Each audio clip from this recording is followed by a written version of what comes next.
High friends, welcome to Mrinali classes. आज आपण 9th स्टँडर्डच्या English पुस्तकातील पहिली कविता शिकणार आहोत. या व्हिडिओत मी तुम्हाला कविता वाचून दाखवणार आहे आणि तिचा अर्थ सोप्या शब्दात समजून सांगणार आहे आणि एक्झामसाठी काही महत्त्वाचे पॉईंट पण शेअर करणार आहे. चला तर मग सुरुवात करूया. कवितेचं नाव आहे वॉक अ लिटल स्लोवर, म्हणजे थोडं हळू चाल. ह्या कवितेत चार गट आहेत. तर चला आपण वाचूया. Walk a little slower, daddy, said a little child so small. I am following in your footstep and I don't want to fall. बाळ म्हणतंय, बाबा थोडं हळू चाला ना.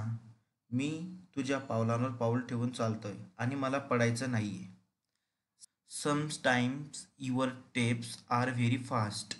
Sometimes they are hard to see. So walk a little slower, daddy, for you are leading me. म्हणजे कधी तुझे पावल खूप पटकन पडतात, कधी मला नीट दिसत नाही. म्हणून बाबा तू हळू चाल ना, कारण तू मला वाट दाखवतो आहेस. थर्ड स्टांजामध्ये म्हटलंय, some day when I am all grow up you are what I want to be. म्हणजे एक दिवस मी मोठ्या झाल्यावर मला तुझ्यासारखं व्हायचं आहे. Then I will have a little child who will want to follow me. मग माझंही एक बाळ असेल जे माझ्या मागे चालेल. चौथा स्टांजामध्ये बाळ म्हणतंय,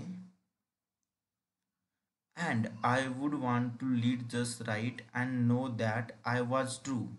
म्हणजे तेव्हा मला माझ्या बाळाला योग्य मार्ग दाखवायचा आहे आणि प्रामाणिक राहायचं आहे. So walk a little slower daddy, for I must follow you.